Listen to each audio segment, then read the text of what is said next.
Hello and welcome to Movie Thoughts. I am your host, Dominic Tartamella. How is everybody doing? Hope everybody's good. I'm a little under the weather. You might hear it in my voice a little bit. I'm sipping Gatorade right now. I'm getting married in like 8 days. Craziness. Bad time to get sick. But I guess in hindsight, it's probably a good time to get sick because it's not the week of. So this is probably get it out of my system now. Knock on table. And yeah, hopefully I'll be good. But yeah, fuck. So with being sick and with that latest Flash trailer, which I did a whole fucking episode on that first Flash trailer. I had to because that's one of those movies I'm fucking excited for. Really excited. I know DC is one of those things, comic book company, obviously, movie studio, DCEU, whatever the hell it's called, right? It's DCEU at this point. It's ending with The Flash, but people haven't been thrilled with it, right? Some movies, a lot of the movies been sloppy, you might have hated them, you might have liked them. Recently, Shazam 2, Black Adam. I haven't seen either of them. I think I tried watching Black Adam on like HBO at one point. I really couldn't get through it, but the fucking movie didn't look good. I might give it another chance at some point. I don't know. Shazam 2, I'll definitely watch. I did like the first Shazam, as I've said a couple times, but DC, hit or miss. But no, really, in the big scheme of things, no different than I feel like what fucking Marvel has become lately. I mean, Guardians of the Galaxy comes out next week. I'll be seeing that, so look out for my episode on that. But other than that, it's been very hit or miss. I liked Ant-Man. It's got a lot of shit. I thought it was decent, but other than that, a lot of the movies have been all over. The shows, they got a lot of shows. They're kind of oversaturating the market a little bit. I think we're all going through comic book fatigue and stuff like that. But the fucking Flash has some things going for it. Okay, particularly those things are the Batman, and especially one Batman. But I like the other Batman in there as well. I do like Batfleck, but fucking Michael Keaton. This podcast. How many times I've brought up Michael Keaton on this podcast? You can just call it the Michael Keaton Thoughts podcast because I love the man. And so he's in The Flash, right? He's returning to the role, one of his most well-known roles that he played in Batman and Batman Returns. Fuck. It's exciting, okay? It's exciting. I'm a sucker for this shit, the nostalgia. I am. And the fucking movie looks good. The first trailer was good. This second trailer was good. It's not really giving a ton away. If you've seen it, obviously some plot points and stuff. But in this trailer, you got Michael Keaton saying, "You want to get nuts? Let's get nuts." He's fucking rehashing the old line. And, some people got mixed feelings on that. They're like, it's a little bit on the nose, but maybe we'll see. Listen, we'll see in the context of the movie, right? It is to sell the trailer, which it fucking did and went above and beyond for me. But you don't even know. Sometimes with these movies with lines like that, they might not even be in the fucking movie. You never know. That happens from time to time. I don't particularly think that's going to happen in this situation because it's such an iconic thing, and I'm Batman in the previous trailer. But yeah, it's got me excited, right? They screened the movie. It's got some decent, very good word of mouth. What more could you ask for, right? You're getting excited. They screened it at CinemaCon, which I believe last year, the year before, Top Gun Maverick screened that. And when a studio does that, and they are screening a movie early and they're letting people talk about it, there's no embargo and they're not restricting people from talking about it, stuff like that, that's because they have faith in the movie. They believe in it. They know it's good for the most part, right? So like the odds are in its favor. They did the same thing with Top Gun, as I said, and that proved to be a good movie, very successful. So the word of mouth is good. I haven't really seen any bad things about it. I've seen varying degrees. Some people call it the greatest superhero movie of all time, and all that shit. And that's a bold statement.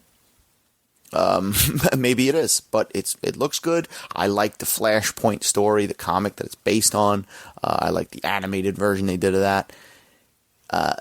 Keaton's back, right? And Batman, Bat Affleck, Batfleck. Okay, Ben Affleck. How do you like them apples? Ben Affleck, who I like a lot too, is popping up in there. Probably more reduced role. And we got 2 Ezra Millers, right? What smells more of trouble than 2 Ezra Millers reigning terror? But you know what? Separate the artist from the art. Watch the movie. Don't think about the fact that this man is a half a criminal, and you'll be okay. One mention before I get into the world. At CinemaCon, they showed a title card, WB, for Beetlejuice 2. Another thing I've been talking about on this podcast. That's right, they showed a title card and they said it's in development. We haven't got confirmation on if that includes Michael Keaton or Tim Burton or Winona Ryder or, anybody that's rumored to be attached to that movie. But, I mean, you can't do fucking Beetlejuice without Michael Keaton, one. And you definitely can't do Beetlejuice without Tim Burton. Maybe you could do it with just Michael Keaton, but I think you need both. At least. And I'm sure Winona Ryder will pop up in there, but more to come on that. But anyway, the whole Flash talk, the whole Flash excitement, it's got me in the mood to revisit some of these DC movies, right? And the thing is with these DC movies and the Flash, like whatever you want to say about a lot of these DC movies, they have all spawned from, the very beginning of these movies, which was Man of Steel. Obviously, if you've seen, not a spoiler, because if you've seen the Flash trailer, unless you're living under a rock, General Zod, Michael Shannon, pops up in the Flash trailer, right? In this alternate universe, he comes down just like he came down in Man of Steel. So it's like this. I mean, they're directly related to that. The Snyderverse, so to speak. That however you feel about it, you like it, you hate it. Were you one of these online trolls? I don't know. I'm going to give my unbiased opinion on the Snyderverse because in this episode, I'm going to be talking about Zack Snyder's Justice League trilogy. Now, I'm not really... So first things first, I'm not coming from this place of a Zack Snyder fanboy. I like some of his stuff. I don't love some of his stuff. I was not somebody, and we'll get to it when I talk about Justice League, I was not somebody who even thought that the whole Zack Snyder Justice League thing was a real fucking thing. I never in a million years thought that would, one, come to fruition. So I'm not going to go and say, oh yeah, I was always a believer and stuff like that. And I never even thought if it did come to fruition that it was going to be to the extent of what the film ended up being. I figured it'd be a couple scenes or whatever, but like I said, we'll talk about that when I get to it. But these movies tie into The Flash. So, they lead that, right? You get Ben Affleck, Batman. He's in there. This is the universe essentially established. You get the Zod thing, and obviously Flash, who first appeared, Batman vs. Superman, then later in Justice League, both versions. So I'm going to talk about each of these movies. I'm going to talk about where, I came, how I came to them, and if I enjoyed them on the first runs and stuff like that. I'm just going to give you my rundown and talk about these films because I revisited them. And we're going to start with 2013's Man of Steel. And then we'll head on to, Batman v Superman. We'll talk about that. And obviously Justice League. We'll dabble a little bit but we're going to particularly be talking about the Zack Snyder cuts, and my feelings on those. Like I said, however you feel about Zack Snyder. I ain't coming from, this isn't like I really haven't talked about Zack Snyder too much on this podcast. I'm not really, yet again, a diehard Zack Snyder. I do like a lot of his stuff, though. I mean, I liked his Dawn of the Dead remake. I didn't really love 300. Not really a fan of that story as much. Watchmen, I liked his Watchmen adaptation. I think it's very underrated. I think it's long, especially that extended cut, but I thought it was really good. And I don't know, the whole fucking Alan Moore, the writer, he's all like, I'll never watch any of the stuff that I wrote that gets adapted, but I'll take money. Just kind of like whatever at this point, Alan Moore. I mean, the comics are always there for you to read the original as the writer intended, as the artist intended, And then you get movies sometimes. Sometimes they work, sometimes they don't. V for Vendetta, I like V for Vendetta too. I mean, I believe that's an Alan Moore thing. I don't know, whatever. I mean, sometimes he's fucking annoying. What could you say? But yeah, so Man of Steel is a movie that I remember. I think it was around the time that The Dark Knight Rises was coming out, right? Man of Steel. The trailer was for Man of Steel, and I believe it was about that time. I don't think, because 2000, it was probably right around that time. It was like following it up, right? It was the year later or something like that. Yeah, because I remember seeing like a teaser trailer, I think when I went to go see The Dark Knight Rises, the midnight showing or whatever, and then, a year later or whatever, I was in the midnight showing to Man of Steel. And that was a cool trailer. Like, for me, Superman, I've always been more of a Batman guy. I mean, I think with Superman, for me, at least, he's always been, because he's got such a handicap, because he's so fucking strong, I feel like it takes away from him. You know, he's not really, I guess in a way, he's not really relatable. For being a regular human being, he's not relatable because he's got all these superpowers. He's like unstoppable. And so I've gravitated towards Batman, right? Batman, obviously because I'm rich and good looking. No, neither of those are true.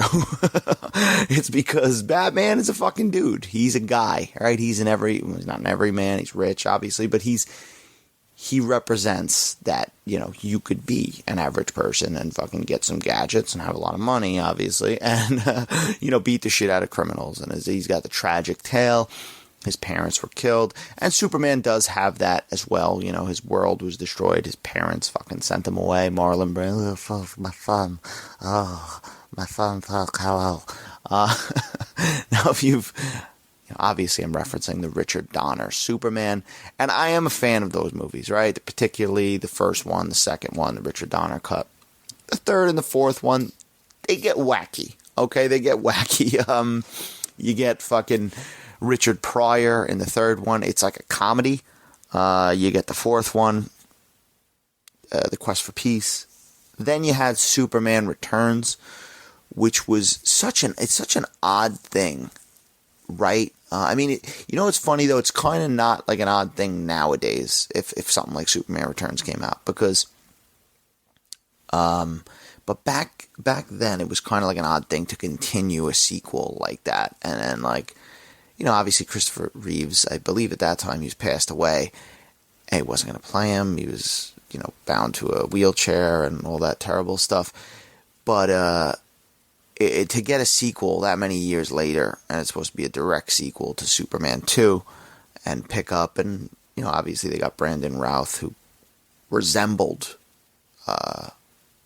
Christopher Reeves, and that's, his acting's pretty good too, but that's main reason that he was in that movie. It has the John Williams score, Kevin Spacey fills in for Gene Hackman as Lex Luthor. It's not the greatest movie. I gotta rewatch it, to be honest. I haven't watched it in years, and I wonder if it's aged better if I look at it with different eyes now. But as far as Man of Steel coming out, I was like, I saw that, Christopher Nolan was a producer. That was the main thing in the teaser trailer. It was like a teaser trailer of him flying or something. It was really quick. But it did get me excited, because it was like, all right, we just saw what Christopher Nolan could do with the Batman, and what he did with that trilogy. Obviously he grounded it in reality, and he did his own rules, made, villains less, I guess, superpowered-esque kind of thing. Bane is not as big as maybe you want him to be, from the comics. The Scarecrow's, a little different too.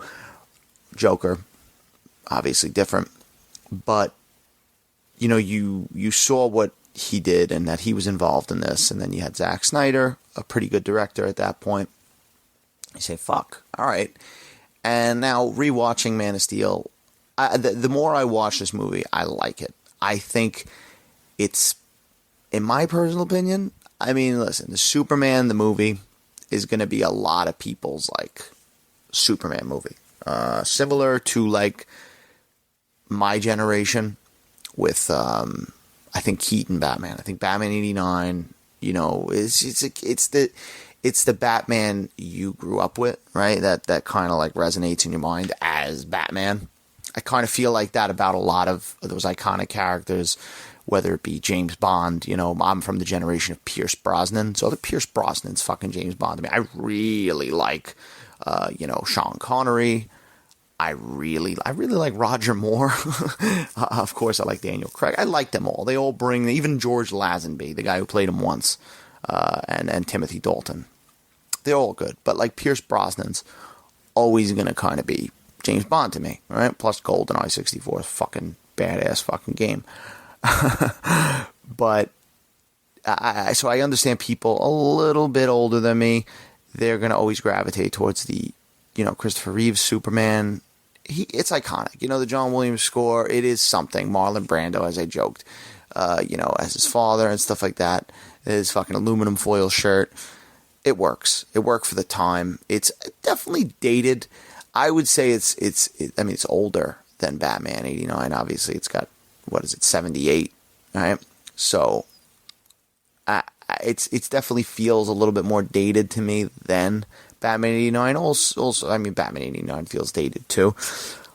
But what the interesting thing with Man of Steel that I liked about it, that made me like Superman more, is the sci-fi elements that they put into this movie. You know, they really bring up the alien thing a lot. You know, you get to feel that he is an alien. I like seeing his view and seeing when he was a kid and how he had to deal with the anxiety and everything overwhelming his sensory, you know, the sensory overload.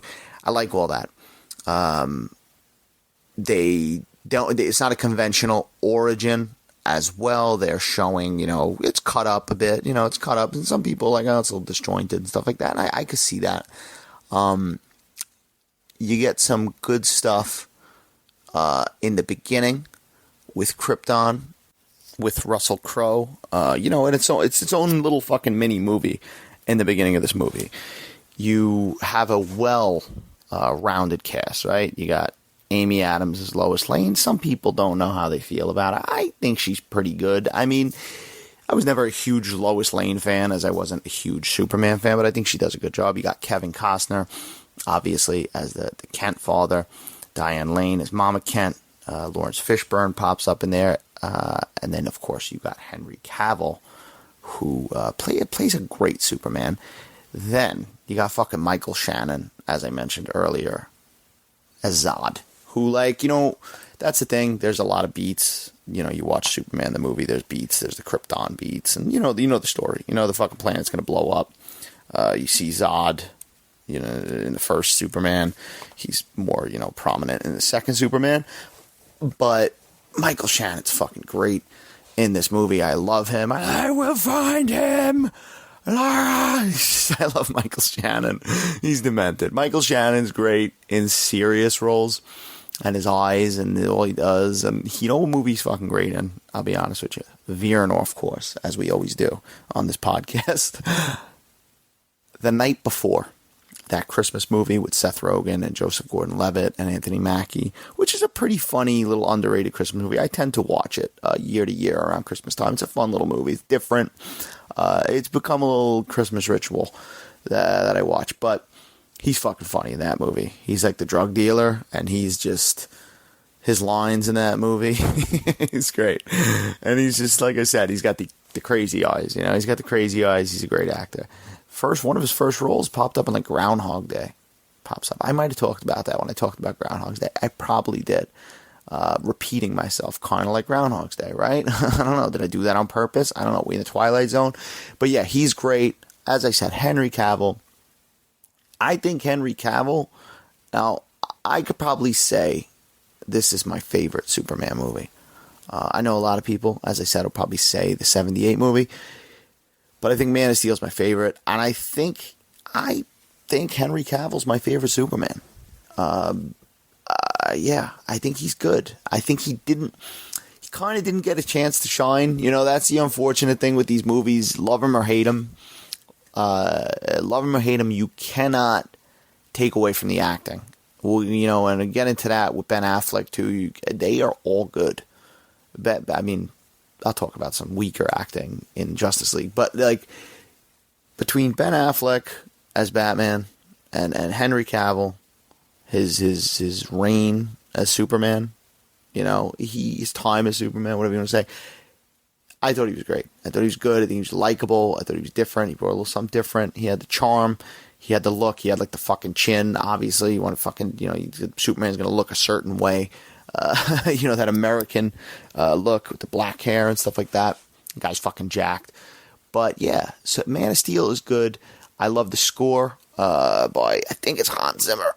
I'm pretty sure it's fucking Hans Zimmer. Yes, it's Hans. It's Hans Zimmer. I love that score. He was coming off the Nolan Batman movies, obviously. And this is, it was a weird time too, because you kind of didn't know if this was going to tie in. I mean, you knew the Batman movies were over. I know that they probably, said that this didn't tie into that, but you were like, you didn't know, because it's like, all right, Christopher Nolan's involved. That's cool. I know DC wanted him at the helm there because of the success of the Batman movies. They felt a little bit better about it. It's, what is it, about I want to say it's like 2 hours and 20 minutes, and it has a pretty good pace. Obviously, no traditional origin story, as I said. Choppy, goes all over the place, kind of shows moments from Clark's life, and then later, he gets the suit, Zod comes, it's like an alien invasion, getting into those sci-fi things. I do think, and it was one of the criticisms at the time too, it gets a little nuts at the end as far as like the destruction.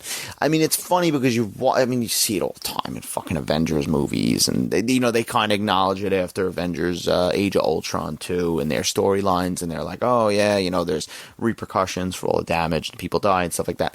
But you kind of almost have to do that, and they do it obviously in Batman vs Superman, but because there's such fucking, it's just non-stop, like destroying building after building after building. And that's kind of like the unavoidable thing with comic book movies, right? Because you read a comic book and it's like, you're getting these splash pages and you're getting this big art. And if if that same scene's playing out in a fucking comic book, you're reading it, you're seeing buildings going down, you're assuming people are dying. And then when you're watching a movie and it's that much more real, and then you're like, all right, there's got to be people dead in these buildings. I mean, he just blasted his laser all over the building. He must have wiped out everybody in that fucking building. The building just fell down. The building tumbled over. This guy's underneath. These people aren't surviving. You're wiping out a whole city. And there was another controversial thing about this movie, was the ending when fucking Superman breaks the motherfucking Zod's neck.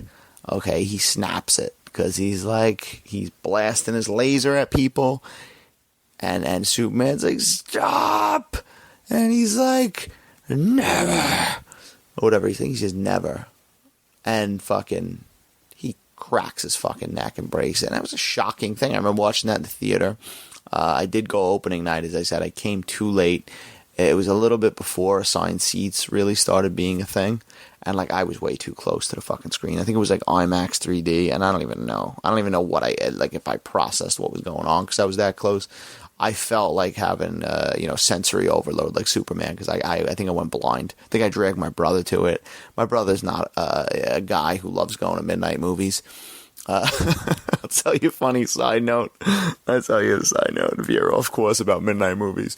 My brother's like, he's not really a Star Wars fan per se, but he'll watch them, And when Episode 3 came out, I was like, I gotta go see, Star Wars Episode 3, fucking midnight. I gotta be the first one to see it because I'm a fucking loser. And I went with my friend, and I went with my brother. And my brother drove, or I drove, whatever, it doesn't make a difference. And we went in the theater, and my brother was all like, all right, let's say, my brother was working hard and going to work and stuff like that. And, he fucking passed out in the fucking, let me set the scene, though, because we're talking, this is diehard Star Wars fan hour, right? This is people are in Darth Vader costumes. There was a guy doing fucking lightsaber flips, before the movie started in front of everybody, and people were clapping and shit. It was demented. Even for me, I was like, whoa. And I'm a big Star Wars fan. But my brother fucking falls asleep. And my brother's a snorer. And he must have fell asleep like maybe a half hour in. And his head's like cocked back. And he's like snoring. And I just feel the crowd turning. Like, what the fuck? I hear the whispers. And like, come on, shut up. And I had to wake my brother up. I was like, bro, you gotta go sleep in the car. If you're not gonna make it, just go sleep in the car. And he went, and he nodded, and he went in the car, and he slept to his credit. But geez, that was that could have got rowdy, and I enjoyed the rest of the movie. Great fucking experience going to see fucking episode 3 at midnight, and the Emperor's fucking Palpatine's turn on screen. Great, loved it. But yeah, so I went to go see it with him. I was fucking blind in Man of Steel, but still a good experience. But as I said, I think this movie holds up. I think it got better the more I viewed it. I think that obviously the destruction, as I said, gets a little bit crazy. It is addressed in Batman v Superman because I think that was something that people were like, what the fuck? You know, what the fuck? One thing, maybe, I think 10 minutes, 12 minutes, 15 minutes could have been skimmed off this movie. Just to really tighten the runtime. Zack Snyder, listen, the guy is fucking a little bit overindulgent. We could agree on that. Whether you like him, whether you hate him, I think you could say he's a little overindulgent and he drags things out a bit. It's his style. Sometimes the studios just let him do it, and sometimes they're like, oh, we're going to cut your fucking movie up. We're going to butcher it. It is what it is. But you could, because there's a point when, like, even when Zod and Superman are fighting, and you start like, all right, this is, you know, we could finish off here. You know, a lot of destruction. But overall, I think a very good Superman movie. Not so conventional. If you want the traditional Superman movie, you're going to watch the 78 Richard Donner film. That's fucking Superman. That's comic book fucking apple pie Superman. That's right out of the comics, right? Fun, humorous, cheesy, tight suit, running around, flying around. Works. There's a couple cuts of that movie too. It's like a TV cut. It's like an extended cut. But an updated version of Superman. I think this is like one of the better updated versions of Superman. You know, obviously there's been, shows, Smallville and stuff like that. There's that fucking show with Dean Cain. There's a newer show, Superman and Lois, which I did watch a handful of episodes, which is a pretty good show. You know, a lot of people don't like those CW shows, and I'm not really a CW fan. But that show, from what I saw, was good, and it was a little bit like a step above some of the other shit. But yeah, a good retelling of Superman. Now, the thing with this is it comes out, and I think, listen, fucking Superman, it's a good first effort, right? I mean, there's plenty more to tell. There's comics. Now, looking back, perhaps the next move wasn't the proper move. Looking back, even me being a die-hard Batman fan, I think I would have said, do another Superman movie. Do another solo Superman movie. Establish the character. Let's get him going. But the problem is, competition. It's fucking, looking at Marvel and what they're doing. Marvel, from the beginning, they had a plan. They executed it. It got a little shaky sometimes, right? Even in the beginning, even in phase 1, whatever you want to admit, you got Iron Man, good movie. You get, in the order of them, was it Hulk next? It was either Hulk or Iron Man 2, whatever it was. But like, Hulk, I thought Hulk's a good movie, right? Not perfect. A lot of people say it's a weaker one. Iron Man 2 is kind of, but started introducing Black Widow and stuff like that. You get Thor. You get Captain America, and then you lead to the Avengers. Obviously, Thor is not a fucking, oh my god, Thor is not an amazing superhero movie. It's a fun movie, and it's a good way to introduce Thor and get that kind of character, more appeal to the masses.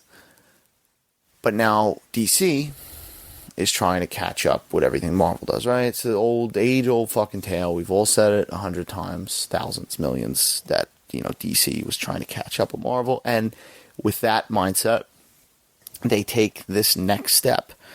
And then I remember they announced it at Comic-Con or whatever the fuck, and they had Zack Snyder had somebody read a bit from Dark Knight Returns, where Batman is basically saying this big line about, remember, Clark, this is who did this to you, I did this to you, and whatever the fuck the line is, somebody's going to be like, yeah, that's not how it goes, whatever, read the comic. Yeah, and they announced the fucking Batman v Superman. They show the symbol, right? This movie comes out in 2016. It's Batman v Superman, Dawn of Justice. Now, whoa.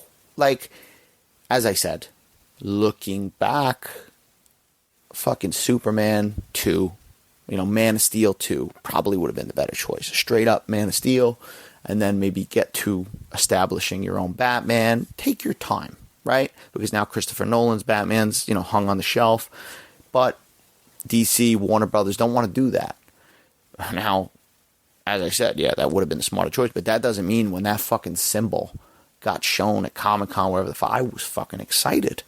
I was like, oh shit, we're actually going to get a Batman and Superman movie? What is it? It's like, could you imagine? You know what I'm saying? Like, that's the thing. You got to put yourself, if you weren't the right age at this time, if you weren't into movies or you weren't into comic book movies, you weren't following it, and you, whatever, maybe you're listening to this in 20 years and you're like, oh wow, that's how it was. Like, when they dropped that, when they did that fucking mic drop, that was crazy. That broke the internet. Like a Batman versus Superman, because that's always been a fantasy. And the thing is, and here's the fucking God's honest truth, and this is what I'll say, like pound for pound, I mean, I love Marvel. I've talked about on the podcast that like Marvel movies, they've fluctuated over the years. To me, as a comic book reader, I gravitated more towards DC. I like Batman a lot, so that's why. But Marvel has, great heroes. Spider-Man, you got fucking Hulk, you got Iron Man, you got all these people. But now we're going back to this time period when like Spider-Man wasn't in the MCU yet and stuff like that. Batman and Superman. If you take like the Phase 1 Avengers, the Phase 2, we're probably in Phase 2 at this point when this was coming out, right? I'm not going to go and fucking you figure it out. My point is, if you take all those heroes that are in fucking Phase 1, Phase 2, Iron Man, Thor, Captain America, the Hulk, who I like the Hulk is one of my top as far as comic book characters. But if you take all those characters and you, like in my head, if you put them, who's better, them or Batman and Superman? Even me not being a fucking that big of a Superman fan, like I'm gonna say Batman and Superman. I mean, those are characters. Listen, they predate the Marvel Avengers. They came out in like the 30s, the 20s, whatever it was. But they're just iconic. So like, the idea of a Batman versus Superman movie is fucking bananas, right? They're like, what are the possibilities? I mean, this is something that like you thought it would never happen, right? I think there was a shot in fucking that Will Smith I Am Legend movie where you saw the poster in the background because that movie's set in the future. And you're like, oh man, Batman versus Superman. I remember seeing that in that movie and being like, yeah, that'll never fucking happen. That's a funny, because it's one of those things you never actually thought was going to be a real thing. You see animated crossovers and stuff like that, but a fucking live action movie, never going to fucking happen. And then he goes and he fucking says this is going to happen. And he's doing it. And it's like, what? Like crazy. Now, I don't remember when it was announced that Ben Affleck was Batman. I don't think it was right away, to be honest, because I remember there was some speculation on who was going to play Batman. I think there was, I could be wrong though. I could be like thinking before Batman and just the speculation of who was going to play the next Batman. It could be one of those situations. But I remember There was rumors of like Josh Brolin playing Batman.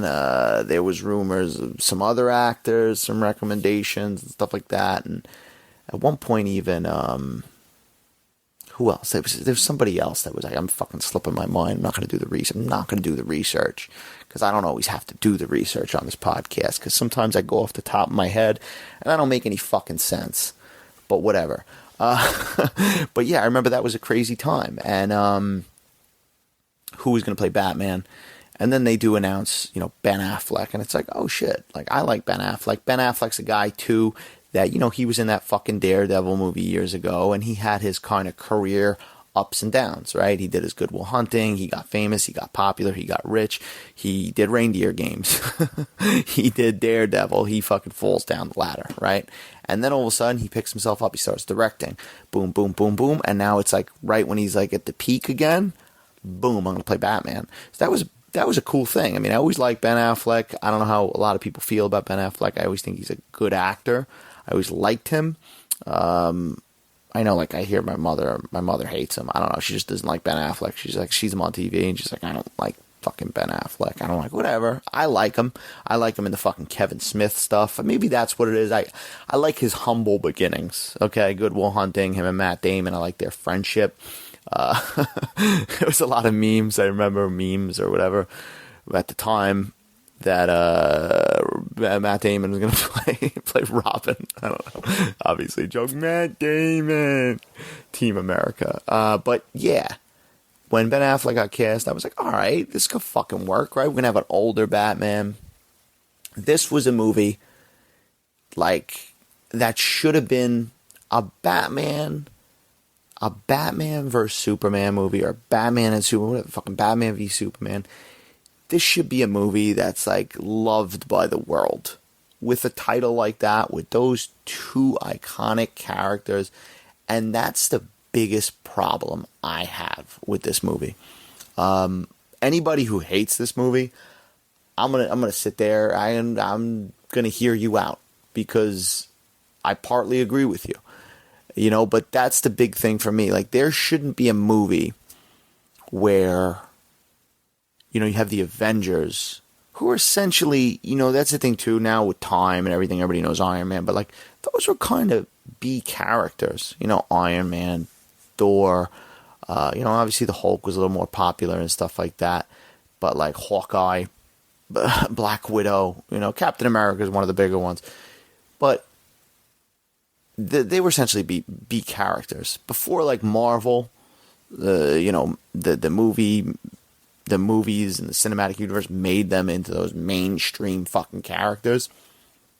They weren't as big as fucking Batman and Superman, so like, a Batman vs. Superman movie should have been everything you ever wanted, right? It should have been fucking kick-ass. It should have been fun. It should have been...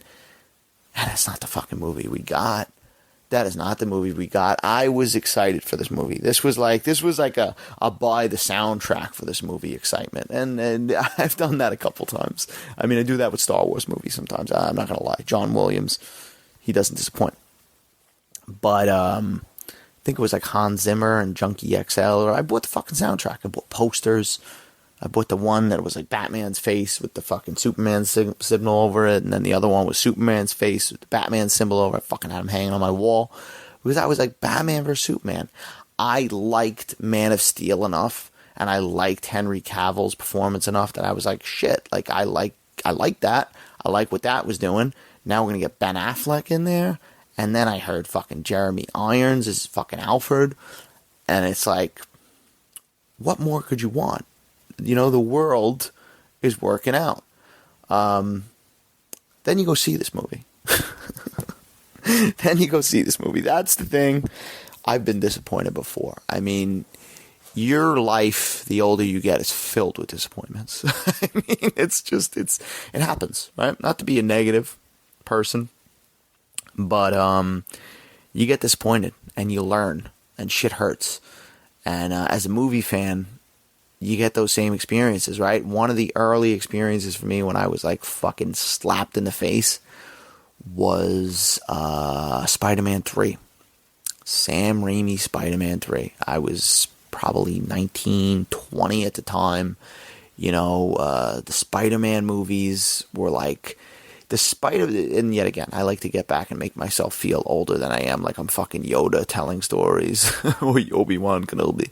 When the Spider-Man movies came out, Luke, they were some of the greatest. But like your father, but like when those movies came out, and you had like these great superhero movies with this fucking wild CGI, like, that was the Avengers before the Avengers, right? With fucking Sam Raimi's Spider-Man trilogy. So after those two movies, and then waiting anxiously and seeing the teaser trailers with the fucking symbiote suit and fucking Venom and all this shit, it's like, what? This movie's gonna be fucking crazy. And the movie's is fucking sloppy. I remember I was anticipating, I was counting days yet again, had posters and shit like that. Like I based my whole personality on that movie coming out. And then it was destroyed. That was the first time I was like, wow. Like, I mean, I guess it probably wasn't the first time that I was let down. What came first, that or X-Men The Last Stand? Because X-Men The Last Stand hurt too. But like Spider-Man, I had more skin in the game. And Spider-Man fucking 3 hurt. I just, like, I've since rewatched it. I own it. I've accepted it. It's a stupid fucking movie. Sam Raimi's doing some weird shit. Venom's a fucking waste. No fault to Topher Grace. But, my point is, movies fucking disappoint. And this was one of those fucking movies that I went to, and I just fucking, it was just fucking long, and it was fucking dreary, and it was fucking boring, and it was not the fucking movie you expected from Batman vs. Superman. Or Batman v Superman. I'm going to keep saying fucking verse, because what the fuck is V? Just call it verse. It's just not what I expected. I think it's not what a lot of people expected. And it was one of those things where, like, I think, like, right at the last minute, you saw some of the reviews coming out and stuff like that. And it was like, no, it can't be. It can't be.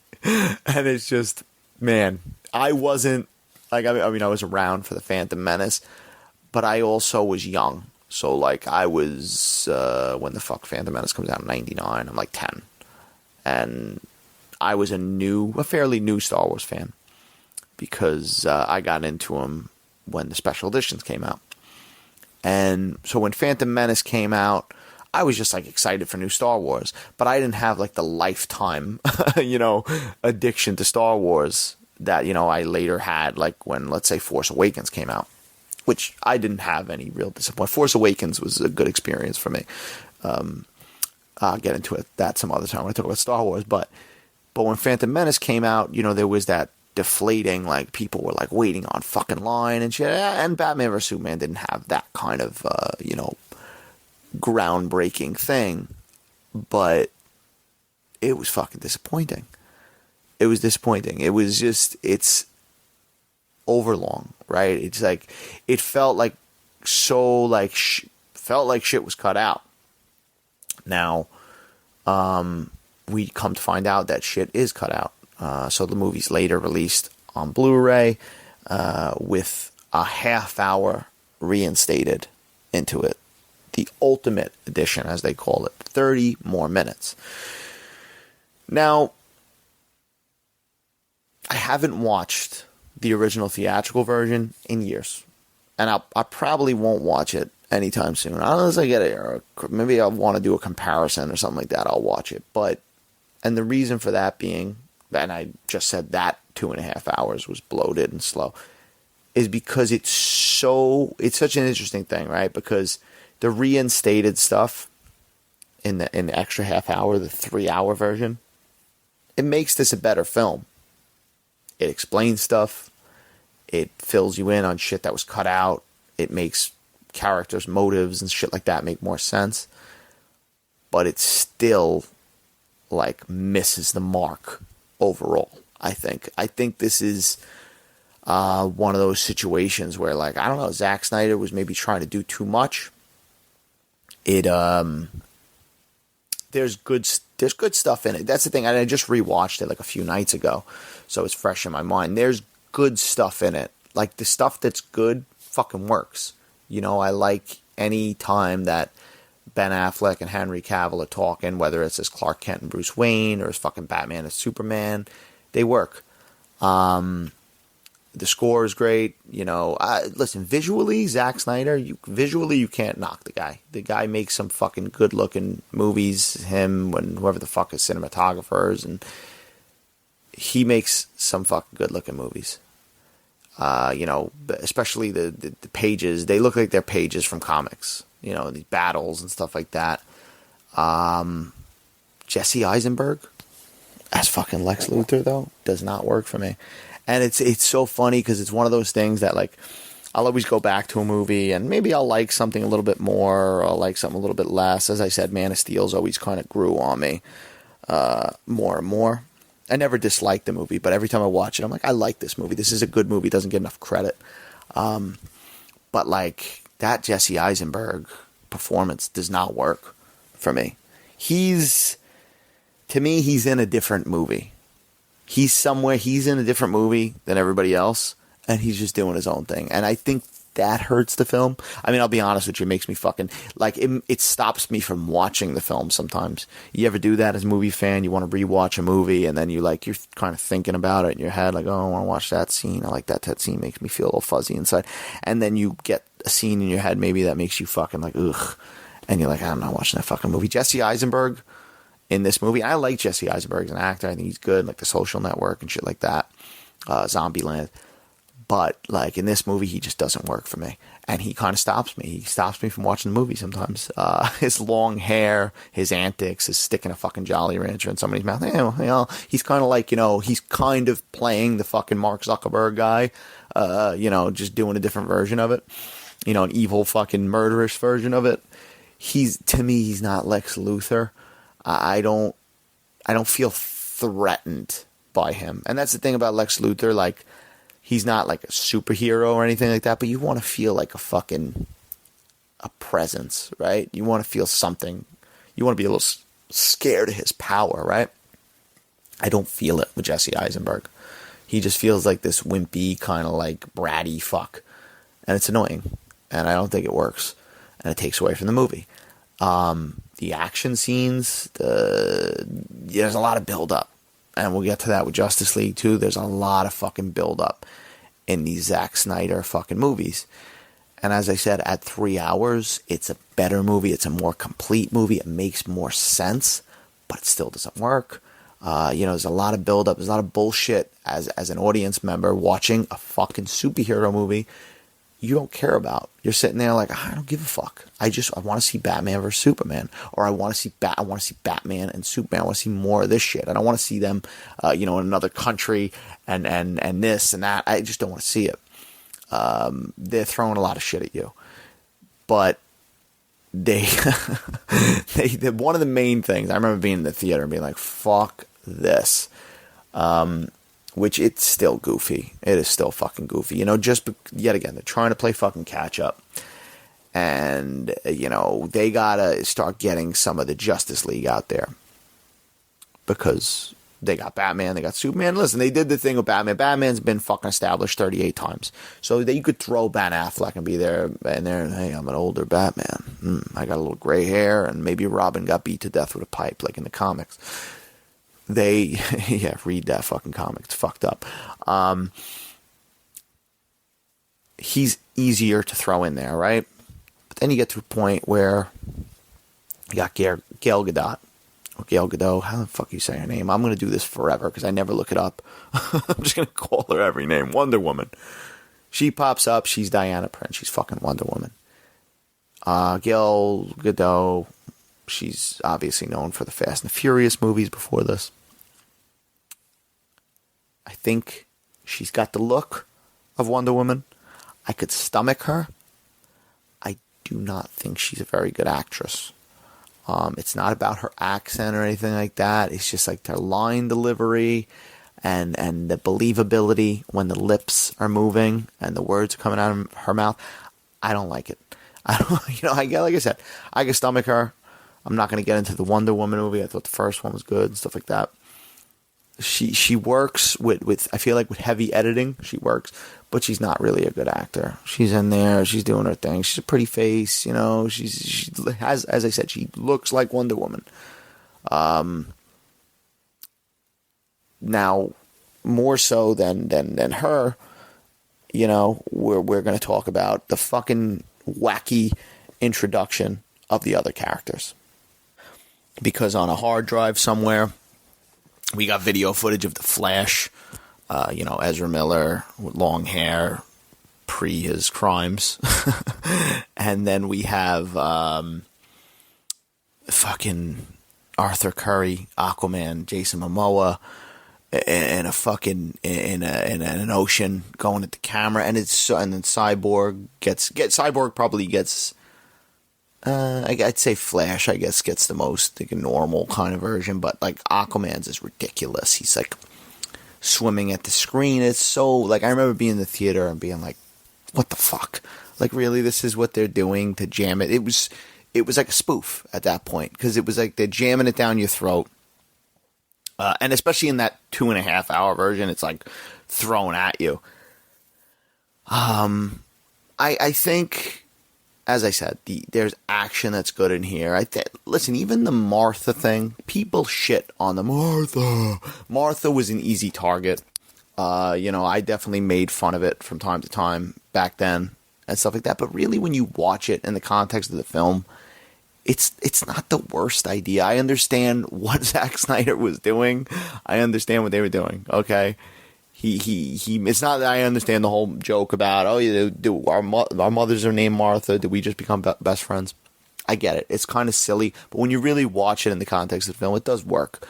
You know, Batman's gonna fucking murder Superman essentially, and he's like, "What did you say?" It just goes to show you how demented Batman is, and that he actually stops and it's like, "Oh wait, he has a fucking mother. I had a mother. My parents." Like, there's a little bit more seriousness to that. I know it gets knocked on a lot, but it's better than I think people give credit for. And a lot of the action's good. Listen, that fight's good. I like it. I like all the traps that fucking Batman, you know, does. You know, I like even in the beginning, well, not with the beginning, probably in the second hour when they finally fucking see each other. Because that's the problem, too, when you're counting the minutes and you're like an hour into this movie and it's like they still haven't fucking come on screen together. But when, and in their costumes at least, but when they first see each other and like, Batman staring at him in the Batmobile going in slow motion because fucking Zack Snyder loves that so much. I like that shot. And they're kind of looking at each other. He's looking all shocked and stuff, and he threatens him. That's all good. Fucking Jeremy Irons as Alfred, fucking Master Wayne. He's good. He's doing his thing. And then the final battle is good. You know, it gets... as much as I shit on fucking Wonder Woman a little bit, Gal Gadot, she's good. Action-wise, she's good because she's not fucking speaking. And she's good. She works. And it feels, as much as it's like they put her a little bit here and there in the movie, so when she does pop up, it doesn't feel completely ridiculous. So, I mean, I think Zack Snyder does some stuff good in this movie. I think to take, you know, Superman, who was established in the last one, Batman, obviously, who's everybody knows, and then Wonder Woman, who's got to be kind of like rebranded, a new version of Wonder Woman, because we hadn't seen her in years at that point, to have these three fighting, you know, Doomsday at the end. It's organic as can be. I mean, it works for the most part. That you don't feel too like, all right, you know, they're kind of doing the bad jokes too. She with you? I thought yours were you. But for the most part, I think it works. I like the fight. I like the team up. Batmobile's badass. There's some good stuff. Like I said, Lex Luthor doesn't work in a different movie. Jesse Eisenberg, poor Jesse Eisenberg. But what are you going to do?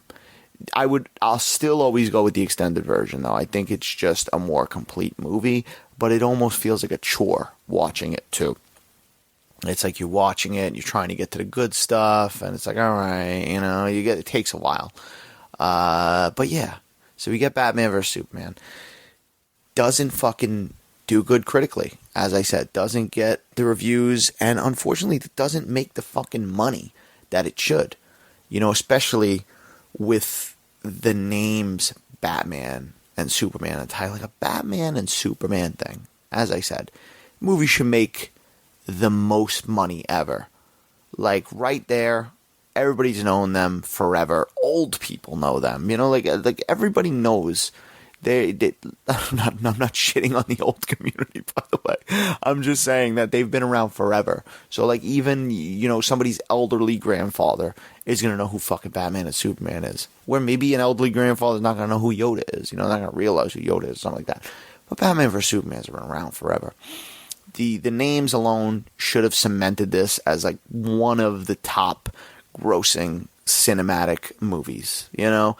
And it's just not the case because bad word of mouth, bad reviews, bad memes, jokes on the movie and stuff like that. And the movie didn't do as well as it should have. Now, is it a flop? No, it's not a flop, but should have did better. At that point, I believe Wonder Woman came out, right? Wonder Woman comes out. Justice League is coming. At this point, I don't know as far as my stance on this, because, like, yet again, I've watched Batman vs. Superman plenty of times now. I just watched it again. Is it the greatest movie in the world? No. Is it the worst movie in the world? No, it's not. It's not the worst movie in the world. Is it a fucking sloppy movie? Yeah. It's kind of similar, as I mentioned, to, like, Spider-Man 3, where I don't hate it. It has it has good moments that I really enjoy. Definitely some goofy moments. Overall, it just missed the mark. As I said, they threw the fucking dart, and it just slammed into the wall next to the fucking board. And I was like, all right, that's the movie we're releasing. Now, the reaction to this movie, Wonder Woman comes out. Wonder Woman is received very well. Patty Jenkins directs it. Gal Gadot returns. I like Wonder Woman. I think it's a good movie. I mean, it's not like, I don't put her on a fucking pedestal. I don't think it's like some people are like, oh, Wonder Woman's fucking besties and stuff. Let's relax. Okay? That's Man of Steel's better. I'm not saying that from I'm a man and man better. No, I'm not saying it from a sexist point. I'm saying it from a movie point. Man of Steel's better. But the reaction to this movie, the success of Wonder Woman, showing that Zack Snyder is not, completely responsible for how these DC movies do and the success and stuff like that. Yes, he obviously built it. DC starts to lose a little faith, right, in Zack Snyder. And you could tell that a lot of their decisions of what happened next was a reaction to what happened with Batman vs. Superman and bad reviews and stuff like that. At this point, I don't even know.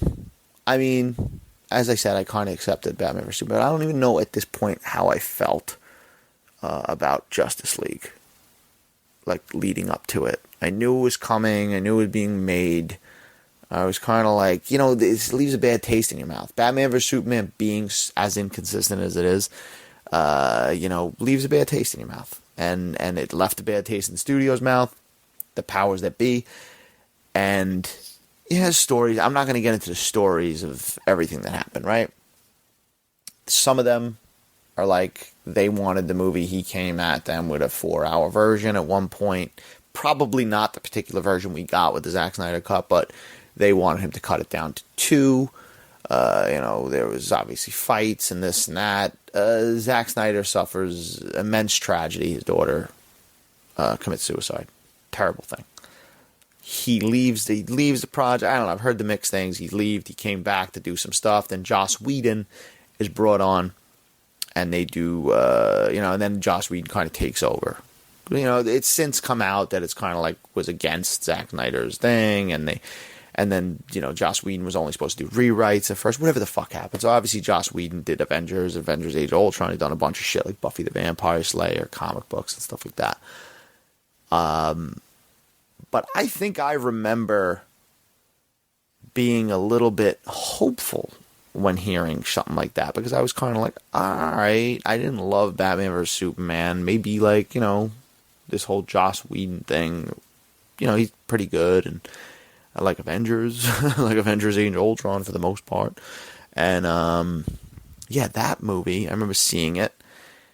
And I just remember it being like, is it it was only 2 hours, because I think that's what they mandated. They were like, no, it's not going over fucking 2 hours. They were like, we're not doing this 2.5 hour shit. We're not doing 3 hour shit, which I get it.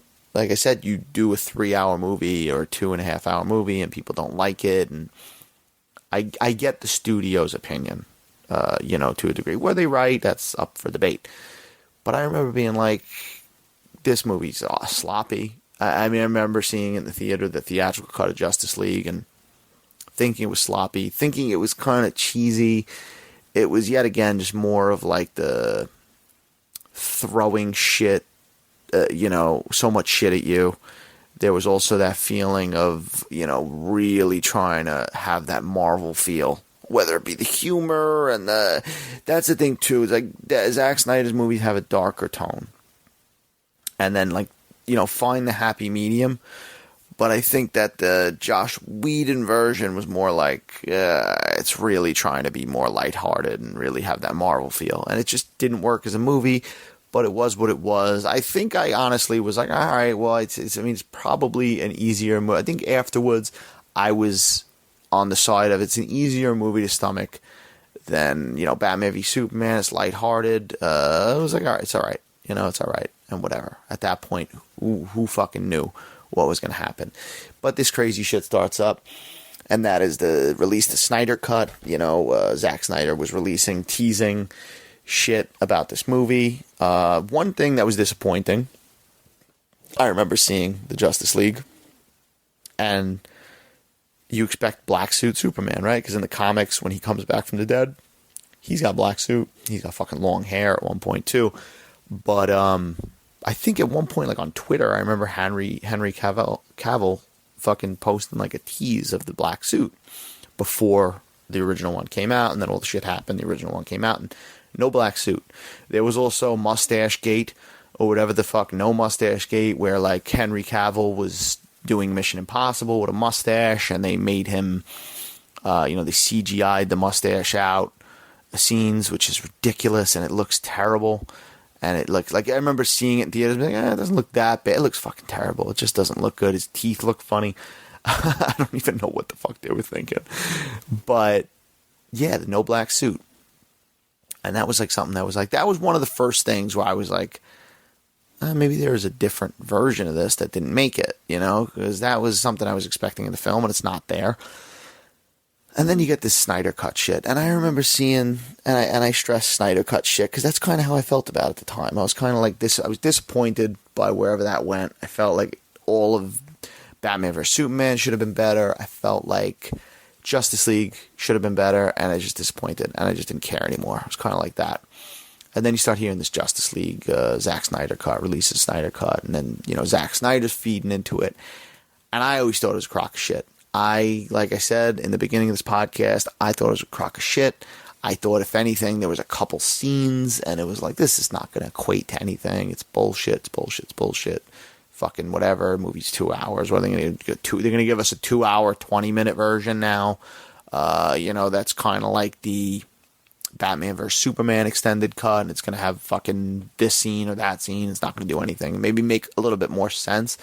But I would like, as far as that, I'm not trying to knock the people that supported it early, but I was kind of like, whatever.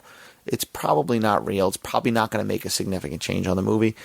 And even till the release, till it was coming out and it was premiering on HBO Max, I was like, this movie's going to be like, whatever. I'll try to watch it. And that's it. I'll give it a chance. I gotta say, this is a fucking completely different movie. I mean, like, obviously the story beats, it's the same. It's the same shit. As far as the mother box and the cubes and all that shit. But this is like a different movie. I mean, as far as like how Steppenwolf, the villain, looks in this movie, it's crazy. It's crazy this is one of those things that like, it should be in a film class, like studying Justice League and then Zack Snyder's Justice League, because they're really like two fucking completely different things. Different tones, different, like what editing and different directors and editors could and soundtracks, because then they got Danny Elfman to do the Justice League that got released in theaters score, and like I love Danny Elfman, but he was kind of like doing kind of like that classic superhero You know, he even fucking throws the original Batman 89 theme in there at one point, a little snippet. And, you know, just how that changes everything in music. Because, now, listen, one thing about this movie. It's 4 hours. Now, this is the first time I watched it. I watched it the other day. Yes, I finished watching it yesterday because I broke it up over the fucking course of like several hours. I wasn't feeling well, as I said in the beginning of the podcast. So I was home, and I said, you know what, I'm going to watch this bad boy. I just watched Man of Steel. I just watched Batman v Superman. I was like, I'm going to finish out the trilogy. And then I was like, I'll do a podcast about it. When I watched this movie originally, I was like, all right, this is going to be fucking exhausting. Now, one thing about this movie, it's 4 hours long. As I said, cannot stress enough. 4 hours long. But there's a pretty fucking good pace to this story. I mean, or this movie, or this mega series, miniseries, it doesn't really get boring. You know, there's more depth to the characters. There's sections where each character is broken up and they explain, especially Cyborg, who gets fucking like useless in that theatrical cut. You get a lot more. You're getting, you know, Ben Affleck seeing Aquaman, you're getting all that stuff, but they're not like a reshoot where fucking Ben Affleck looks 20 pounds overweight. It's the original scenes. It works. You know, you're getting the full story. Now, listen, it's a 4 hour fucking thing. Is it necessary to be 4 hours? No, it's not necessary to be 4 hours. We also live in the time now where Netflix exists, where all these shows are 10 episodes. You could binge watch fucking 10 hours of fucking Stranger Things and stuff like that. So in that, it's not such a big deal, right? 4 hours. What's 4 hours if you're watching it? You're splitting it up, just as I did, like over yesterday. Like, you split it up. It's split into chapters. And that's how I watched it the first time too. I took little breaks. You know, it's good. It's a good movie. It's fucking, I mean, I can't say it enough that it's long. Is it, as I said, a little overindulgent, as Zack Snyder tends to do? Yes, absolutely. It's a little overindulgent. Is there scenes that could have been cut, you know, a snipped here, snipped there? Yes. Is there a scene of fucking, you know, those fucking Aquaman people singing a song and smelling his clothes and doing all that stuff? Did that need to be in the movie? No. Does a drawn out, you know, slow motion scene of the Flash saving somebody have to, you know, last that long? No. But it's also Zack Snyder being like, he knew. I get the perspective, right? Because he was like, all right, you're giving me a chance to do this, which, by the way, they gave this guy $70 million to do this. He didn't get paid. Again, this was like $70 million to work on the movie, like cash to work on the movie. And, yeah, he said, fuck it. You know, I get the aspect, because he's always kind of self-indulgent, but he said, no, I'm going to put everything I want to put in here because this is my one shot to do it, and I respect that. But I got to say, like, the movie works for the most part. Is it a one-sitting movie? No, absolutely fucking not. But, like, as far as this works better than Batman vs. Superman, I think. Like, it just flows. You get the motives of the villain. You actually get to see Darkseid. He's in there. He looks cool. And for the record, everybody's always like, oh yeah, Darkseid's kind of like a ripoff of Thanos. And apparently, I'm not the fucking comic book expert, but Darkseid came before Thanos in the comics. So don't look at it that way, because they do look similar and stuff like that. But yeah, you get a whole redesign on Steppenwolf where, like, he looked like shit in that theatrical cut. He kind of looked like a CGI version, a shitty CGI version of, like, Liam Neeson with a metal outfit on. And, like, in this one, he's like an intimidating, you know, he's a little bit different looking and stuff like that. He's got different armor and stuff like that. But he's kind of, like, scary. And, yeah, the Cyborg stuff, a lot of good Cyborg stuff. You get a lot of good Flash stuff, especially, you know, with the Flash movie coming out. It's cool to reintroduce that into my life and get myself ready. Batman is good. I think Wonder Woman, they work well together, her and Batman, and they're building a team and they're doing the thing. And then, you know, a lot of the stuff, listen, there's a lot of slow-mo in there. There's a lot of songs that drag out, as I said. And I think for the most part it works. Some of it, you yawn a couple times, like, all right, we could get it going. But it doesn't. None of it kills the movie for me. Like, I don't sit there even in the scenes like that and I go, oh, this is fucking ruining the movie. This movie works. It's ridiculously long, as I say for the fucking 700th time, but it's crazy to see how different this movie truly is, and like that there was actually something, because like I said, I was a non-believer. It takes its time, as Batman v Superman does. Zack Snyder takes his time. He gives you this, he gives you that. There's humor in it, because I think a lot of people assume that the humor that was in the theatrical cut was like Joss Whedon and none of it was Snyder. There is humor in this one, because he said like he didn't use any of the fucking Whedon stuff. So there is humor that worked in the theatrical one. Some of it's in here, some of it wasn't in the theatrical one. The Flash is funny and stuff like that. There's still that great fight scene when Superman comes back to life and Flash is running at him and he turns to Flash and then Flash is all scared. Like, I think that's great. That works. That's a great scene. And then of course you do get fucking Henry Cavill returning, and you do get the black suit, which is fucking great. You get the black suit. He changed that. Henry Cavill comes, and Henry Cavill don't really come until like the 11th hour. He comes at the end, and he comes back from the dead, and then he's got to kind of figure out who he is. But like, he does come for the last hour of the movie and fucking fight Steppenwolf off, and you get a fucking epic ending when fucking Wonder Woman chops off his head, and fucking shit. I like it.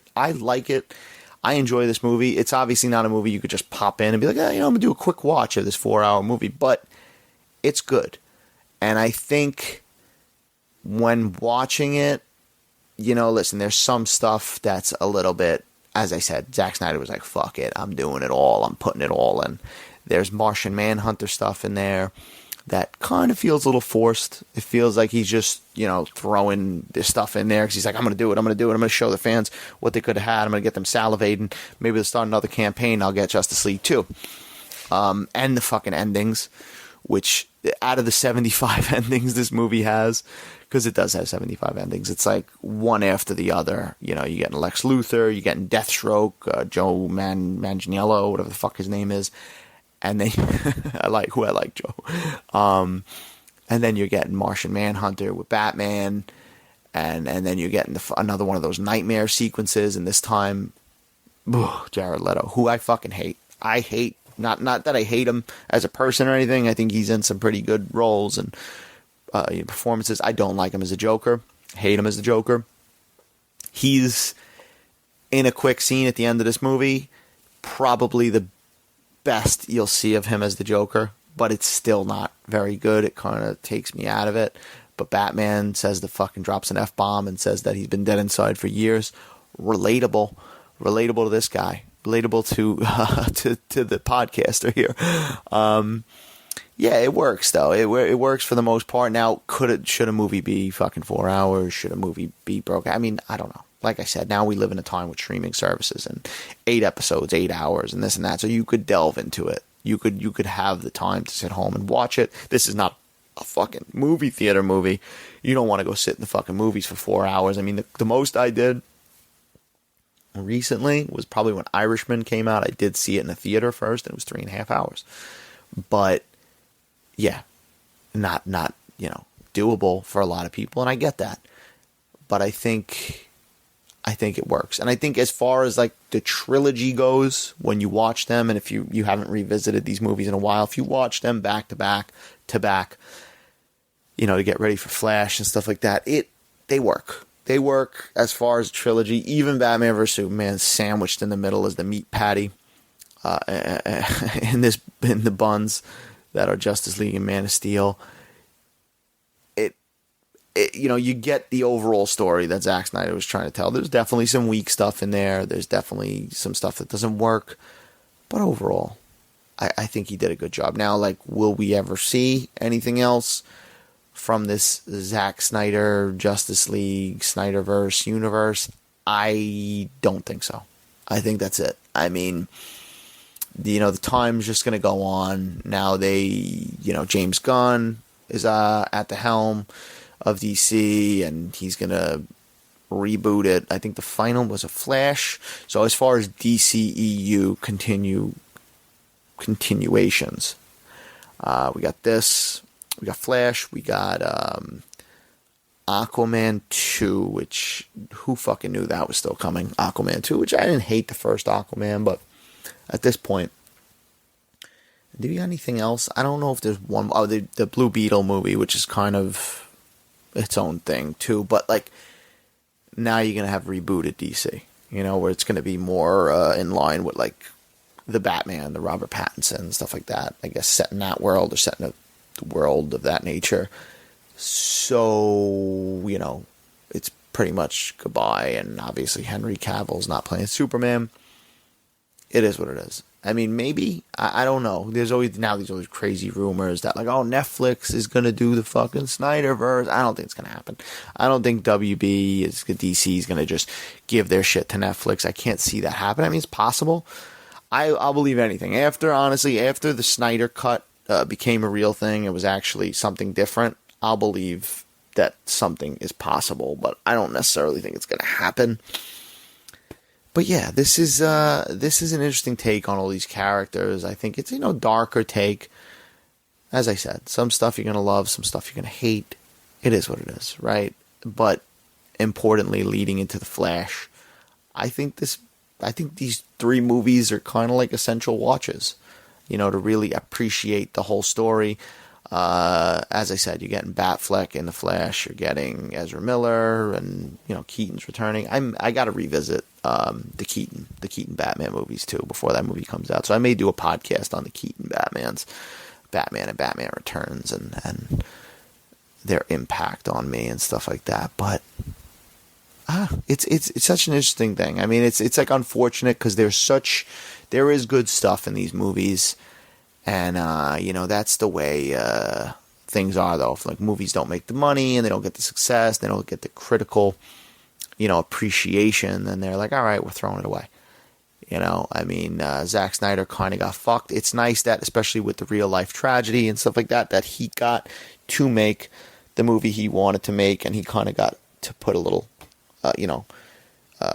end on that chapter in his life, and did it his way, which that's why I respect it, like, really too, because even the overindulgent stuff, he's like, fuck it, he's going out with a bang, he's doing what he wants, and whatever, people don't want it, but who knows, these fucking Snyder people, I mean, they're out there, man, they're messaging people. I heard ridiculous things. I heard they would just comment on people's on HBO's like posts. Or Warner Brothers posts, they'd be talking about like Sesame Street, and then they would say like, oh, fuck Elmo, fuck Sesame Street, fucking release the Snyder Cut. I heard some of them were fucking crazy with it, which, I mean, the movie got made, so I don't know, it sets a precedent, maybe. But yeah, that's it. I've talked enough about these movies, almost at 4 hours. No, we're at like an hour and change. But yeah, revisit them. If you haven't revisited them in a while, revisit them, I think. But I think as far as the strongest movie in the bunch, it's got to be Man of Steel for me. If I had to rank the 3, I'd honestly say Man of Steel, Justice League, and then Batman v Superman. Just Batman v Superman's just got a lot of fucking stuff in there. We're like, is this necessary? Couldn't this be a little bit more fun? It's very dark. It's very somber.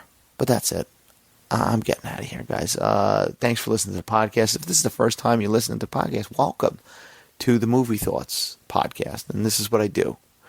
New movies, old movies, hour and change conversations about the Zack Snyder DC universe and all that fun stuff.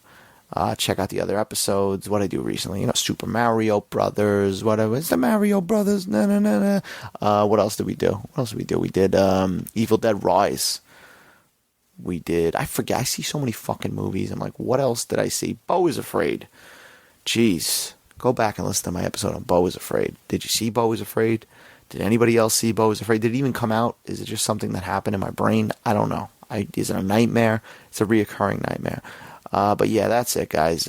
Check me out on TikTok, Twitter, and Instagram at DomSoloReels. And have a good night.